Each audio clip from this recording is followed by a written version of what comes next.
We are Rogue Media Sports. Start clean with Clorox, because Clorox delivers a powerful clean every time. Because messes happen. Because... Hey, listen. Remember how you told me to toss those takeout containers before we left for vacation? And you were like, I'm serious. If that leaks over the counter, it'll be a slimy abomination by the time I get back. And I was like, yeah, of course. Don't worry about it. I won't forget. Well... Ooh, yeah, that happens. So start clean with Clorox. Use Clorox products as directed. Rinse after use if in contact with food surface. You haven't heard about the McCrispy yet? Well, then, you probably haven't heard the sweet silence after the first crispy bite either. Go try it for yourself to hear the best nut sound you've ever heard. Another solo edition, well, sort of. There's a little surprise at the end coming your way. A catastrophic day for the Cowboys. No, they did not lose to the New York Football Giants and their former head coach, Jason Garrett, but maybe something even worse happened in the process of the Cowboys winning the game. Dak Prescott in the open field on a run, tackled by Logan Ryan, defensive back, suffered a season-ending injury requiring immediate surgery to repair a compound fracture and a dislocation of his right ankle. Dak Prescott is out for the rest of the year. The last time the Cowboys were forced to replace their starting quarterback because of an injury was 2016, and the challenge of replacing Dak Prescott now seems as enormous as it was then with Tony Romo. Obviously, it was Dak Prescott who came in and replaced Romo, who then never got another chance to reclaim his job. So successful was Prescott. He's made 69 consecutive NFL starts, every one possible since the Cowboys drafted him in 2016. And the Cowboys face a true crisis now of very significant proportions. In his first season with Dallas, Mike McCarthy's created an offense that plays through the quarterback, not the running back. Ezekiel Elliott, the two-time NFL rushing champion, still hasn't had a 100-yard rushing game since McCarthy became the head coach. And the Cowboys now seem likely to be forced to recommit to Elliott to avoid putting too much pressure on their backup quarterback, which is Andy Dalton, and continuing to expose a bad defense. The Cowboys do seem fortunate that management made a commitment to the backup quarterback spot this year, something they haven't always done. In fact, Dalton is the first veteran quarterback with significant starting experience to be the Cowboys' backup since Mark Sanchez in 2016, Dak's rookie season. Dalton has won 70 games as a starter, and Sunday was just the second time for him throwing a pass coming off the bench. And obviously, he played overall pretty well, put them in a position to kick the game-winning field goal with some excellent plays to Michael Gallup down the boundary. So the Cowboys have to feel good about, as good as any team can, I think, about having Andy Dalton. I remember when they signed Andy Dalton to a contract worth up to $7 million if he makes all of his incentives, which included requiring him to play 50% of the snaps, which, unless he's injured, is now going to happen. That's a certainty. I remember reaching out to Kellen Moore at the time, the offensive coordinator, and he said to me, we just got the best backup quarterback in football. So that may be. And the Cowboys certainly have a lot of pieces in place to have success on offense and to be a competitive football team, although they are without their starting two tackles for the remainder of the season, Lael Collins and Tyron Smith. And they also, as you remember, their all-pro center, Travis Frederick, retired in the offseason, and his backup veteran, Joe Looney, got hurt last week, so they had to start a rookie at center in this game today. Obviously, Dak Prescott, this is going to affect the team and him in a lot of different ways. And an unfortunate part of the story here is the financial part of the story. Dak Prescott is just the third different NFL quarterback to play on the franchise tag. He was at the pinnacle of his success, setting NFL records, accounting for 80% of the Cowboys' offensive yardage, the highest of his career, throwing touchdown passes, running for touchdowns, and on Sunday even catching the first touchdown pass of his entire career, and the first for a Cowboys quarterback since Danny White in 1985. This is going to have a very dramatic effect on him. And I mentioned the franchise tag. Dak Prescott, obviously, before the season began, this offseason, spent a lot of time negotiating with the Cowboys in their efforts to secure a long-term contract. A lot of money was offered. Dak Prescott rejected the long-term offer at the deadline that would have guaranteed him $100 million, close to $100 million, maybe more, and decided to play 1 year on the franchise tag for $34.5 million. And so now he becomes, I mentioned, the third quarterback to play on the franchise tag, while the other two, Drew Brees and Kirk Cousins, both played all 16 games of the season that they were franchise tagged. And so we are in an unprecedented situation. He's only the third quarterback that this has ever happened to playing on the franchise tag, and he's the first one to suffer a season-ending injury in the process. So where that leaves the Cowboys in negotiations with the quarterback after the season remains to be determined. Jerry Jones did issue a statement tonight in which he said, and I'm going to read it verbatim, "We are all heartbroken for Dak and this very disappointing injury. The outpouring of messages that I've received regarding this setback speaks volumes to the respect and admiration that he has earned from his teammates, former Cowboys players, and Cowboys supporters everywhere. I know this young man very well. I know the personal hardship and strife he has faced, dealt with, and overcome in his young life. And I know of no one who is more prepared from the perspective of mental and emotional toughness and determination than Dak Prescott to respond and recover from this challenge that has been put in front of him. He's an inspiration to everyone he touches. He has all of our love and support. And we have no doubt that he will return to the position of leadership and purpose that he brings to his team." It was quite a scene when Dak Prescott went down. He sat on the turf. He held his leg up. The toe was pointed in an anatomically incorrect position, which is a description that you'll hear soon from one of my ESPN colleagues, injury specialist Stefania Bell. But Zeke Elliott said after the game that they won, but they lost their leader. He was talking to his teammates about the fact it's going to take all of them to fill the void that they're going to be missing from number 4, but they have to go out there and they have to play for him. Mike McCarthy said there was a flood of emotion even from the Giants bench. Obviously, there's a relationship on their sideline that Dak has and respect everybody has for Dak, and that was clearly evident during those moments. And I mentioned the scene. The stadium had about 25,000 people in it during this COVID era, and it was as quiet when everybody began to realize that Prescott had suffered a serious injury as if there was nobody in the stadium. He sat there. His leg was put into an air cast as he was attended to. He was in enough pain that he bit into a Gatorade towel as he was being loaded onto the cart that had been called out to take him off. Players from both teams, both Jason Garrett, who brought him into the league and spent 4 years as his head coach in Dallas, who stood up to Jerry Jones when Dak was a rookie, replacing an injured Tony Romo. When Romo regained his health and Jerry wanted to play him again as a starter, Jason Garrett opposed that idea and was steadfast in his support of Dak remaining the starter, and he did. So that speaks volumes about Jason Garrett's commitment. But he and Mike McCarthy were both out there side by side, one reassuring the other. And then Dak interacting with his teammates and them embracing him as he was being prepared to leave the field and taken into the training room and ultimately to the hospital, I assume in an ambulance, but immediately went to the hospital from the stadium, which is obviously not normal. And as that happened, he was clearly emotional.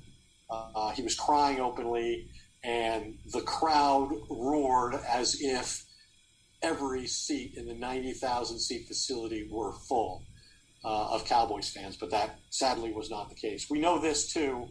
We know that Dr. Dan Cooper will be heavily involved as the team's orthopedic surgeon in treating Dak Prescott, and the Cowboys are very fortunate in that regard. I assume he'll at least coordinate the surgery and the recovery process, and he's fortunate in that Dr. Dan Cooper is one of the best in the entire country.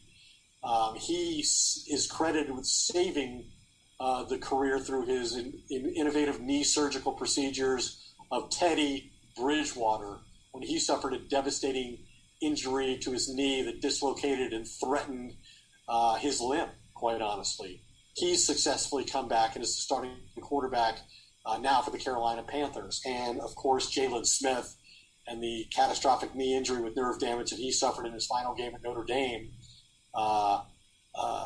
Dr. Cooper did his surgery as well, and Jalen Smith will tell you that he saved Jalen Smith's career. And Jalen Smith, after the game, I thought this was very appropriate given his own situation. As I described it, said, quote, "This is devastating when you lose your number one. Really, words can't explain. I know how it feels. I experienced it myself. But I know Dak's a fighter. We came in together as rookies and built a great relationship. One thing I know about him, he's going to fight. Just looking forward to hearing his voice. I got to hear him." And with that, I want to take just a quick break and acknowledge one of our sponsors before I have some final thoughts overall on the football game and the Cowboys' victory on Sunday.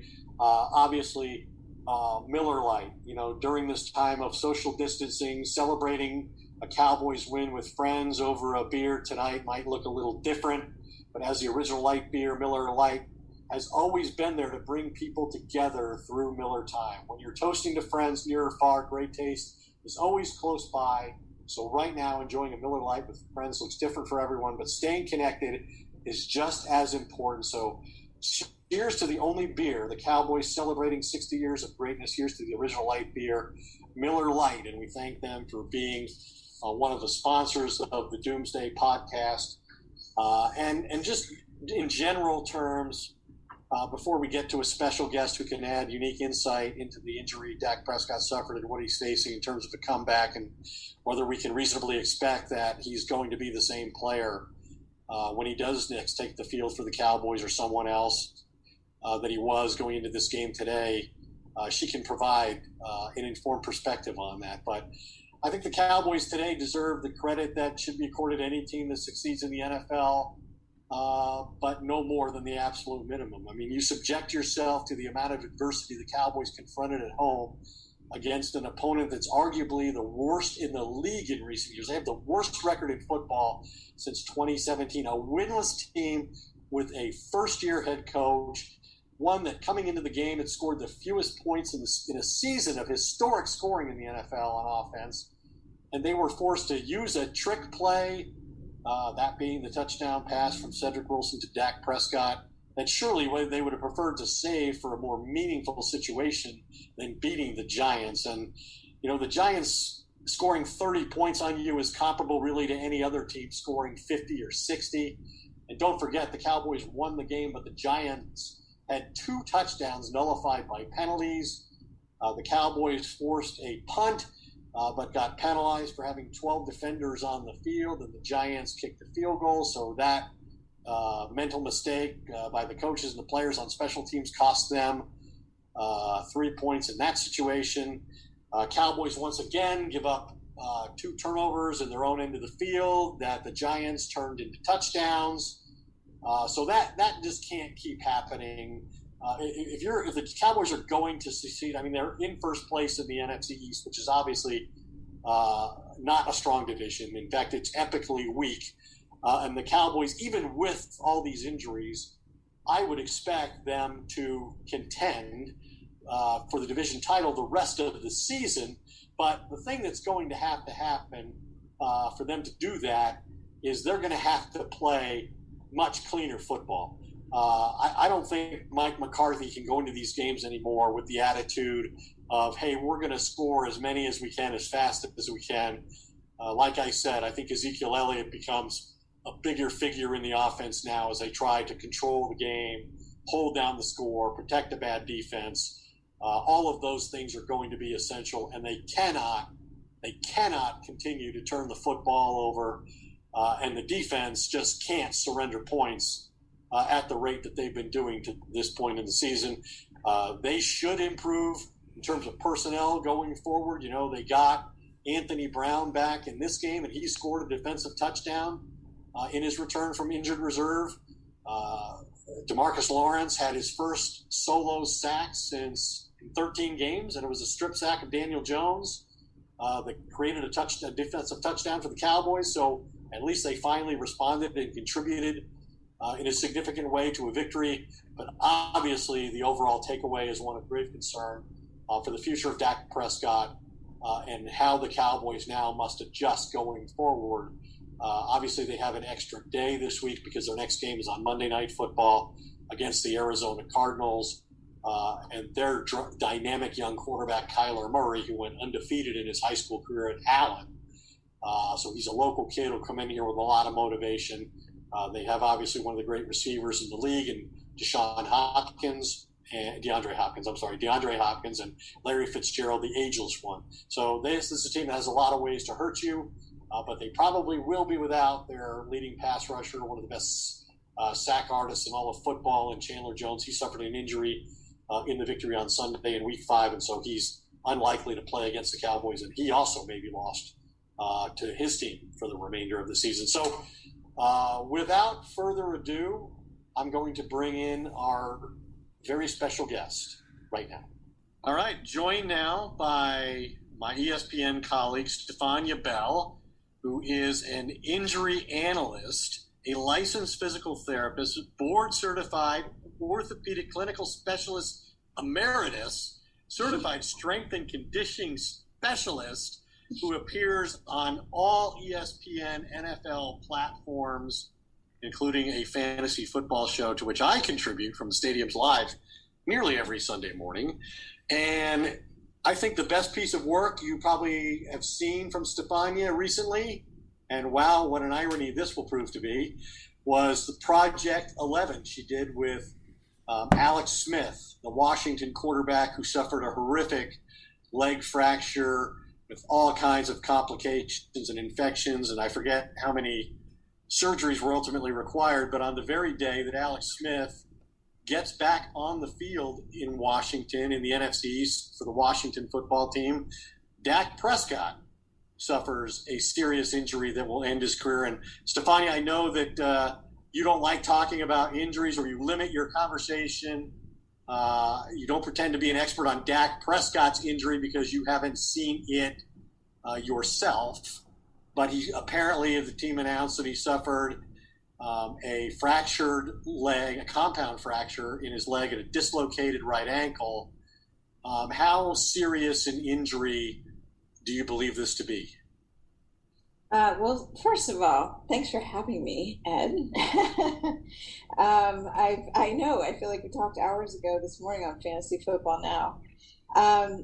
It is unfortunate. I know it's probably the hour, because I think you said, that the injury, it's not going to end Dak's career. It will end his season. The good news is that he should be able to recover from it.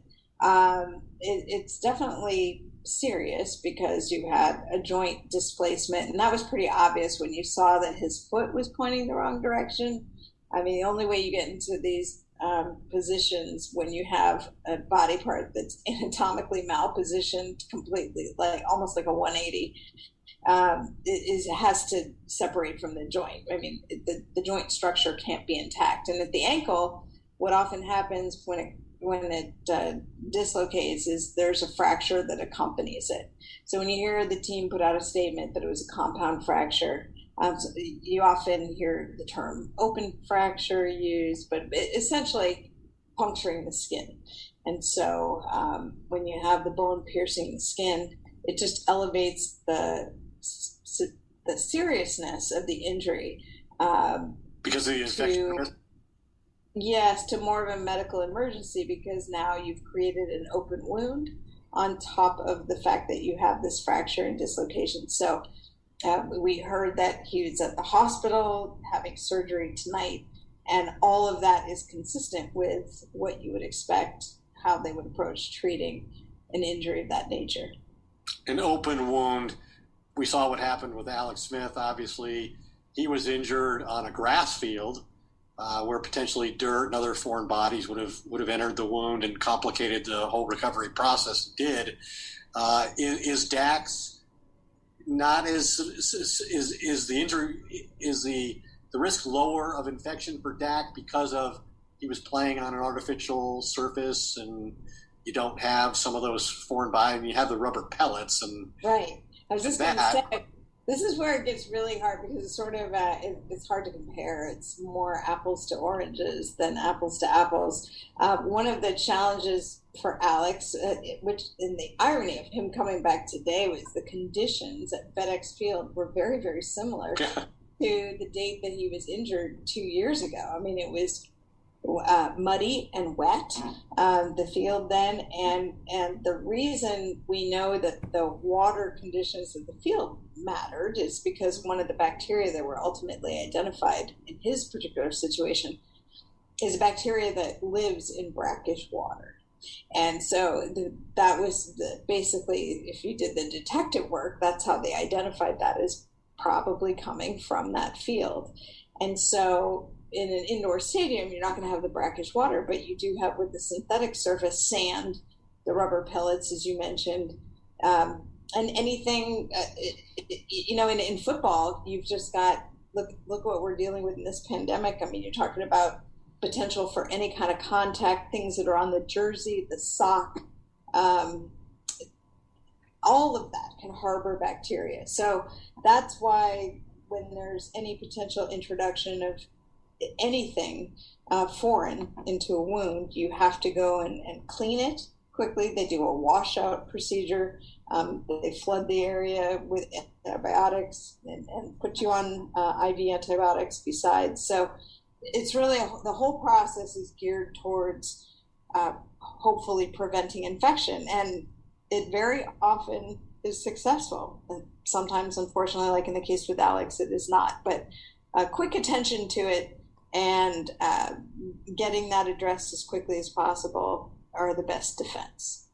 How long would you expect would normally a patient, after having this kind of injury and surgery, how soon would they leave the hospital, and would they be, in a walking boot, or would they not be able to put any kind of stress on the leg? Yeah, it's really, again, there are a lot of things that we don't know, and those variables could dictate how that timeline all plays out. But, very often with this kind of surgery, you expect people to be in the hospital somewhere between 24, 72 hours with the antibiotics in the hospital. Again, I don't want to over compare these cases because the injuries aren't identical, but it is sort of fresh just because of what happened today. So I use it as a comparison for that reason. It's a fresh example. But in Alex's case, he would have gone home on the third day, but he spiked a fever, and that's what signaled that there was something going on. So typically, you want to make sure that the wound's healing, there's no infection, the patient's stable, and that you're comfortable sending them home to continue their recovery process. In an injury like this with the ankle, you're typically non-weight bearing for a period of time, maybe 5 to 6 weeks of no putting weight through it, and then a gradual progression of adding weight. And then everything becomes a progression from there on out. And the timelines, even though there are guides based on what you typically see, those timelines can fluctuate depending on the extent of the injury, the location of the injury, if there's significant cartilage damage, how much soft tissue injury is associated with it. We describe the fracture because that's the most dramatic part, but there's often ligamentous damage that goes along with it. Are they doing any sort of repairs and what have you? So, in the broad sense, speaking generically again, without knowing the details of his injury, I would imagine, you're talking about approximately a 6-month window, but that could be longer, again, depending on what he's got specifically going on. 6 months before he would be able to begin practice on a football field, or 6 months before he would start rehabbing? No. You're actually rehabbing from pretty soon after, once you're stable, you start that recovery process pretty quickly. And rehab has gotten so extensive for these kind of things that I think people think, oh, your ankle, and you're working on range of motion and strength and progression, all of that. And that's true, but you've also got, the conditioning that goes along with it. So you're doing cardiovascular work. You might be doing blood flow restriction therapy to just try and promote the healing process, and doing all your upper body work and what have you. But, I'm talking about at 6 months, when you're talking about like being cleared to return to everything. And again, like that's very loose. Right. It's an approximation. Yeah, but depending on healing, if you get your full weight bearing, your full range of motion, strength, can you walk without a limp, all of that, then you can typically get to running at about 3 months or so, and maybe start some sport-specific activities around 4 months or so, and then depending how that goes, then you might get clearance for return to sport. The other thing is, we're always operating on seasonal calendars, so when you look at how these injuries go, it's like we're in, what month are we, October? So the soonest, really, when you're talking about training camp, you're talking about July. You're not thinking, there's not really another time frame in there now. Could it be look how Dallas does. I mean, every so often you see something that happens. What if the Cowboys went all the way to the Super Bowl? And could he conceivably do something? Who knows? Again, I don't think so. I think you pretty much have to presume this is a season, like a completely done for this season. And why would you risk bringing someone back early when they have so much of a career ahead of them? Well, 6 months would be April. Yeah, well, you never know when the Super Bowl could happen in this year. I mean, we're talking about week 18, we might have weeks 19, 20, and you never know. I think that's why it feels so strange to me to even talk about time projection, because I feel like we're in this weird time-space continuum where nothing is really as we once knew it to be, Well, it's late at night there, especially. You've been generous with your time. My last question, before we let you go, is would you expect this injury substantially change Dak Prescott and the way he plays quarterback in the future? No, like I said, if he makes a full recovery, it should not. One of the hardest things, being a PT, one of the hardest things with getting a patient all the way back is you just never know how they're going to respond when they get back to the actual circumstances that are most like when they had their injury. Do they become apprehensive when they're on turf, for example, like where Dak's injury happened? Or does it change their running style? Does it make them less aggressive? He was running. I watched it. I haven't watched it as many times as I will watch it. I usually go back and watch these things 30, 40 times so I can watch different angles and what have you. But it looked to me initially like he was running and he kind of spun and his foot didn't release from the turf. Now, whether I certainly don't want to be suggesting like this is a turf's fault injury. Right. Just looked like the mechanism was that his foot dug in and spun, and that's where, because he had that foot rotation that looks like what you get with a high ankle sprain when your foot is starting to turn outward relative to your lower leg. Only in this case, it just kept going, and it's a torsional injury.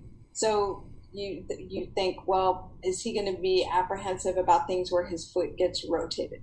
Anything that replicates the stresses that you have when you suffer the injury are what you worry about. There's a psychological component to the whole thing. Yeah, absolutely. But it's also, and that's what people who are good at doing rehab do, is they work with the athlete on things that start to stress that type of movement so that it becomes so routine that it's non-threatening long before you ever get into a competitive situation. But he's young, he's strong, he's healthy. I don't think there's any reason he can't come back and be the same guy he was before. Well, I know the Cowboys would love for that to be the outcome, and hopefully there aren't any complications or there aren't any additional injuries in this that they haven't confessed to yet. We'll find all of that out going forward. But thank you so much for contributing your expertise to our humble little podcast. The Doomsday Podcast thanks you, and we'll send you wonderful gifts beyond our gratitude. So wow, be looking for those, but not too soon. Thanks, Stefania. Thank you, Ed. Be well. And joined now by former Cowboys scout, former Cowboys assistant coach, the great Glenn Stretch Smith. You've seen him on WFAA with Dale Hansen, the only man who could put Dale Hansen in his place. Time for stretch marks, one of our favorites. And we're grading only for the second time all year a Cowboys victory, and it was much like the first Cowboys victory. They had to come from behind, and they won the game on the final play. Greg Zuerlein kicking a game-winning field goal. So let's start by grading. Well, let's grade the quarterback position first. It's the first time in 69 games that Dak Prescott suffered an injury and couldn't finish a game, and now the long-term starter is Andy Dalton. What was your takeaway from how Dalton played? Well, I thought he came in a game. He did okay. I mean, obviously, you're going to have some, you're going to have some exchange issues with a new center. You're going to have some cadence issues, and I know, and you realize this going to many practices. I mean, the cadence can vary from quarterback to quarterback, and when you're not getting those reps during the week, when it's not you back there, it can be very unnerving initially to go into a game, especially having to put your hands under there, and when you combine those two things, I really thought that was his only flaw. Now, he did try to stick the ball one time into Amari Cooper, and we talked about this on previous podcasts, but NFL defenses can shut down one part of your game. They can take away one part of your game, and they took away Amari Cooper, and that was they didn't take him away, but they were giving him over the top help, and they were going to play underneath him. They weren't going to let him catch the ball and do some things yards after the catch wise. That's the only really poor throw he made. The thing about Andy Dalton is, I've always thought he throws a very good deep ball. He can turn the ball over. There's an art to turning the nose of the ball over, spinning the ball off of your index finger and really turning it over. And you saw him do that. You hear him, talk about dropping the ball in a trash can, dropping the ball in certain areas. You saw him do that with Gallup. It was a huge throw that led to the victory. I thought Dak played well. I mean, it still concerns me a little bit that he misses some underneath throws, and he threw that ball behind Zeke, and he got that ball got picked. But overall, both of these guys gave you a winning performance and played well enough to win the football game. I gave them both a B. Okay, let's a guy whose involvement in the offense probably has to grow now that they've gone to the backup quarterback, Ezekiel Elliott, and his co-conspirator, Tony Pollard. Zeke, again, not a 100-yard rushing game, still hasn't had one under Mike McCarthy. What did you think of his performance today? Well, more than how he runs the ball, Ed, I try to watch how the other things that he does in the game. I mean, he can protect. He's an unbelievable pass protector. He's square all the time to the line of scrimmage. He does some things that are so physical in the pass game that whether that's catching screens, whether it's catching balls in the flat, finishing runs, or whether it's blocking at the point or chipping when he comes out, he's such a physical guy that you can see why the Cowboys valued him. I gave him a B+. I thought he really played well in the football game. But it came, a lot of times guys play well, and it's not just because what they do, when they have the ball. And I know you understand that, but I thought he played well. And Pollard, you're comfortable handing him the football when Zeke needs a blow. I would say this, though, Ed, and the one thing that's kind of starting to kind of resonate with me a little bit is I don't understand after he gets 2 or 3 carries, he comes out of the game. I think he's going to have to be more of a bell cow. I mean, get 4 or 5 carries, and then I'll give you a blow. And I think that's a situation that we're kind of through what would essentially be preseason football through week 1 of the season. now you're going to have, to step it up a little bit and carry more of the load with Andy Dalton being the starter. Wide receivers, Amari Cooper didn't have a huge impact in the game. Bradbury's pretty good at one-on-one. He can take away a number one receiver or at least challenge a number one receiver. But, CeeDee Lamb continues to look like a great pick at 17. Incredible rookie player, his presence, his game-breaking ability. And then Michael Gallup still making the vertical plays down the field with a backup quarterback to help you win the game. What do you think of the receivers and tight ends? Really, really played well. I mean, this group really played well. You mentioned CD. He's got a great feel and understanding. When he sees cover two, he's one of those guys that can split the middle. He's got a great feel for running that deep over route. Gallup, when you give him, when he's one-on-one, he's going to beat you. They did play Bradbury. It gave him help over the top with Cooper, and that's what I meant with the ability to take him away. I thought Schultz and the big bopper played. Yeah, he plays well. The belldozer. He does some things to me on the backside. They're able to move those tight ends, but he can backside cut off. He's strong enough guy to start to. And again, I'm seeing a guy that plays with good leverage for a guy who hasn't played the position that long. So I gave that group a B+ as well, Ed. All right, the last offensive position we need to address is one that's been really decimated by injuries or playing without their two starting tackles, Lael Collins and Tyron Smith, for the rest of the year. Obviously, Joe Looney, their veteran center, who's replacing Travis Frederick, who retired, is out for a couple of weeks. And Tyler Biadasz, I think it is, started his first NFL game. And you mentioned the fumbled exchange that was costly, cost him a touchdown. But generally, what did you think of the offensive line, given what they're playing with? Yeah, I thought the two tackles played pretty well. I mean, they're starting to get comfortable with what they're doing. Now they're not facing that rush in like they were a week ago with Myles Garrett, but that's not their fault. I mean, your job is to go out and play well. And I thought both the tackles played pretty well. I thought Biadasz played well. I thought you're going to have some. I feel like some growing pains from time to time with this group because, they haven't played together as a unit for that long.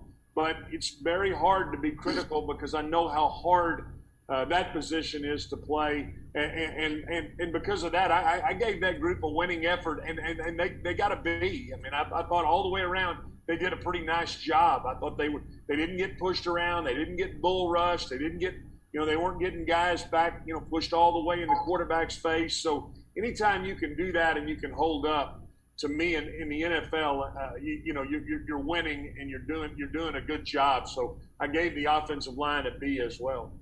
I think the defensive grades are going to be interesting for two reasons. One is you're playing a terrible offensive team, a team that came in not having scored an offensive touchdown the previous two games, lowest scoring team in the league under former Cowboys head coach Jason Garrett. And then, they sweep the field and look a lot like the Cleveland Browns in that first series, force the Cowboys to play from behind again. But the defensive line did come up with a big play. I mean, Tank Lawrence finally got a sack, his first one in 13 games, and he had a full sack, and it was a strip sack for a touchdown. Huge play in the game, kind of a turning point, I think.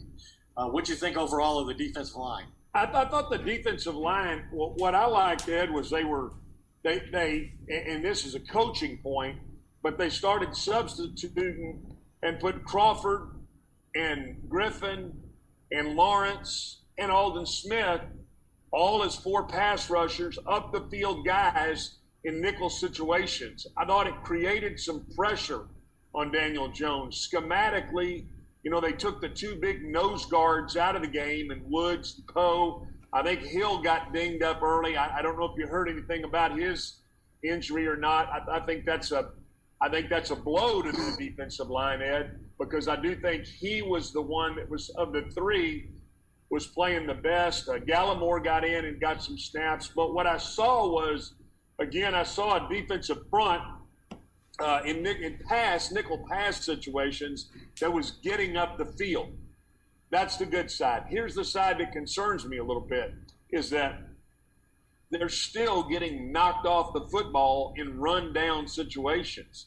And I'm talking about 1st and 10s, 2nd and 8, 9. They're getting knocked off of the football.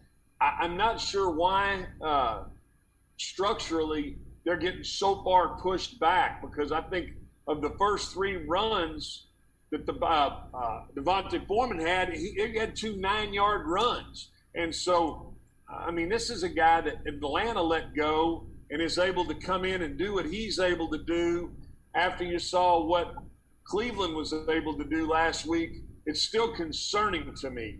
But the fact that they got production putting some pressure on the quarterback and created some things from a personnel standpoint pushed them into a B grade.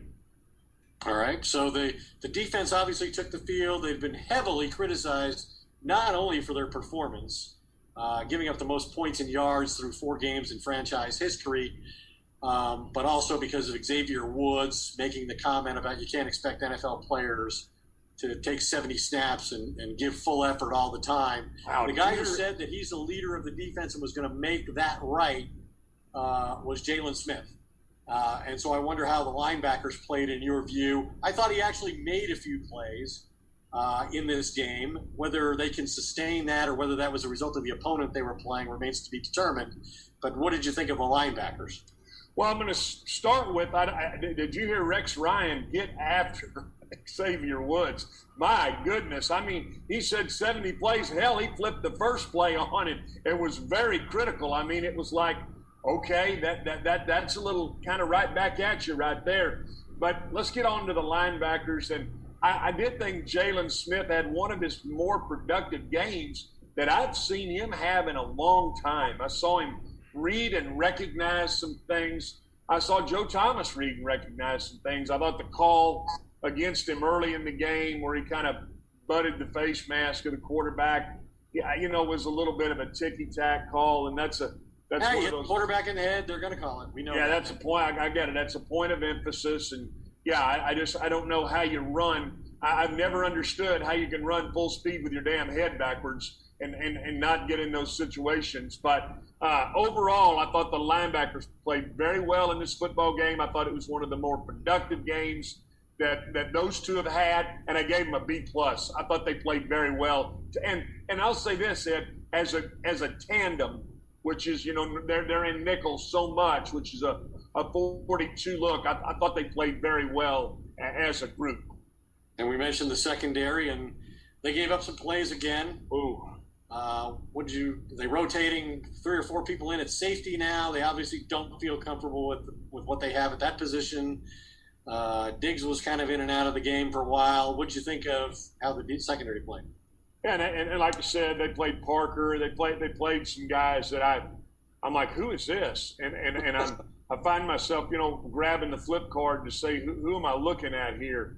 The only reason this group got even remotely a C- was because of Jordan Lewis. I thought Jordan Lewis did some things. Now, they hit the big play on him late, but when you look at his coverage, he was there. He's just the unfortunate side is he's a little undersized. I mean, he's not long enough to reach that hand and reach that far hand and knock that ball away. But coverage-wise, foot-wise, assignment-wise, it was good to see him in the game. It was good to see him there. I thought Anthony, the same thing about Brown. I mean, I thought coverage-wise, he played okay. I thought you saw, Diggs continues to flash at you here or there. The rest of them are just guys. They're just guys, and they're at times they're very hard to watch. They're hard to grade, and they're hard to watch technique-wise.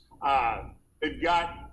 I don't see this group really getting any better. I hate to say that, and I'm saying that kind of tongue-in-cheek because I do think there's some upside to Diggs, and if we can keep Jordan Lewis healthy, I think at least they'll get you maybe a critical stop in a game. Here's the downside, Ed, and you know this like I do, that this team is going to have to continue to score 32 to 35 points to win, And I think the question is, can they do that with Andy Dalton? And I think we're going to see that. Here's the other side of that. Here's the glass half full, and I'll leave you with this. 7-9 wins the division. You want to win the division, you're going to be 1 and out in the playoffs. I guess you could get you one of those new era NFC East champion hats and put it up on your mantle, and you'd be able to yuck it up for a while. But other than that, I think we're in for a rough, probably 10-week stretch right here of football. I really do, and I don't want to end it on a downer note. I want to say I still think this team can go 7-9 and win the NFC East. So are you giving them a C, the secondary? I gave the secondary a C minus, barely a grade, and because of Jordan Lewis. All right, well, I'm sorry, I gave that grade. I gave it first. I try to throw you a little curveball. You've been working all day. I need to give you something that causes keep you me on my game. Yeah, think a little bit. All right. And you think you're done, but you're not, because we haven't done special teams yet, and they almost gave up another touchdown on a fake field goal. And then they did have them Giants stop and force a punt. They had 12 men on the field. So now the Giants move up 5 yards, kick a field goal to go up or get within a point at the end of the half.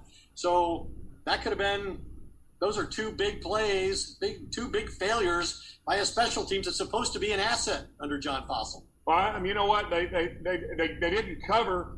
Like you said, they didn't cover the fake, so they said to hell with it. Let's play CFL rules. Put 12 guys out here, and we'll doke them and hope they don't catch us. I kind of think that's not all bad. I'm not sure that I'm going to ding them for a grade putting 12 damn guys out there. Yeah. I mean, this is something, guys, coordination-wise, and I know, I'll ask you, Ed. I mean, is it really hard?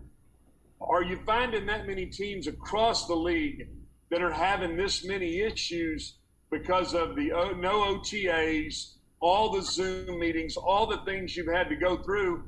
I don't want to make excuses when you're paying a special teams guy the kind of money they're paying him. You just can't have those kind of mess ups. And you're right. I mean, you got to grade them. The special teams as a whole, you got to look throughout the year. And Zerline did hit the field goal. That's the only reason I'm giving them a D. But otherwise, they would have gotten an F. You kicked them to a W and got them pulled up to a D. Nicely done, Greg Zerline. No wonder the Cowboys are paying you so much money. Stretch, a pleasure as always. Enjoy your insight and your grades. And you probably are interested in this. MyBookie. Have you heard of MyBookie? MyBookie, winning season returns at MyBookie. Winning season means doubling your first deposit. Winning season means insane props, epic bonuses, and the craziest cross-sport wagers. At MyBookie, winning season means watching live sports and betting live sports all season long. Rejoice, the NFL is not even a half over, and that means action-packed Sundays and huge cash prizes. Get in on the action. Use promo code Doomsday. That's DOOMSDAY, and double your first deposit. New players get up to $1,000 in free play, designed to add more excitement to the sports you love and the games you bet. Bet with the best this NFL season for your chance to win big. Use promo code Doomsday, as Matt Mosley says, and double your first deposit. Your winning season begins today, only at MyBookie. I'm glad you read that to me, and I tell you what, give me the damn winner at Saratoga Saturday, and I'll say, all right, I'm in. I'll talk to you Wednesday. See you guys. Have a blessed day.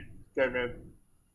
And now to close out the show, we started this show talking about a serious injury to Dak Prescott, and we're going to close the show talking about the serious injuries that my Doomsday partner and co-host Matt Mosley suffered in a bicycle accident. So this is his first appearance back on the show. I know you can't see him, but I have, and he's wearing a neck brace, suffered some very significant injuries in bicycle accident at White Rock Lake. Was on lives, had some surgeries, but glad to say that he's improving. And Matt, I know our listeners want to hear from you, and can you give us a sense of how you're feeling and what you're going through at the moment physically? It's amazing and what they can do with medicine these days. And so there are times of the day I feel a lot better than others. The nights seem to be the toughest. I do miss our listeners. I love the interaction. I was happy today, here in the last couple of days. As you noted, I've been able to get back on Twitter. It was a freak accident in which I thought I was going to safety, and I ended up going toward a large ravine, and I went over the handlebars and I face planted. And Ed, as you can see, fortunately our listeners and our subscribers can't see it right now because I'm not quite ready to share it. But I lost about the right side of my lips. But through some unbelievable doctors at Presby, they were able to, and so I can almost, if I concentrate hard enough, sound somewhat normal right now. But Ed, there's never anything normal about a Cowboys game or a Cowboys season. And it looked for all the world like this thing was about to go, really, really get away from them. They found a way to win the game, but obviously, as you've talked about throughout the podcast, the huge story is losing their star quarterback. The one thing that stands out to me is, they went and made a very shrewd and a smart move in bringing in a veteran quarterback. People wondered, wait, why don't the Patriots, why don't other teams go get this guy? And if there's anybody that can function and do pretty well, I think the biggest thing, Ed, that comes to my mind is behind an offensive line where you sort of need the quarterback to help you. This is not known as the most mobile quarterback in the world, yet today, when the game was on the line, he did roll out and make a play along the sideline and showed that there is some athleticism, there is some movement in the pocket that could take place. Cowboys in trouble, but you could still win this division. I think we would all agree with that. But it's nice. When you did it last week, I was in no shape to even close to be able to communicate or visit or anything like that. And I just want to thank everybody, the outpouring of support via Twitter, via Facebook, all the different places. I feel very loved, and I appreciate you and Stretch in Vocal Productions for it. And today, it was kind of a sad little conversation. I got on the phone with Frito, both of us in pretty bad shape. The man who obviously had that horrible medical situation, he's trying to recover from it, just had his gallbladder removed. And Frito and I were able to work through some things and visit with each other. So we're all on the mend. Ed, if I were you, I would not leave the house. And that was a brilliant bit of misdirection for you, because I asked about your injuries and you told us a little bit about, and then you completely went into the Dak Prescott injury and your take on that, which I appreciate. One last thing.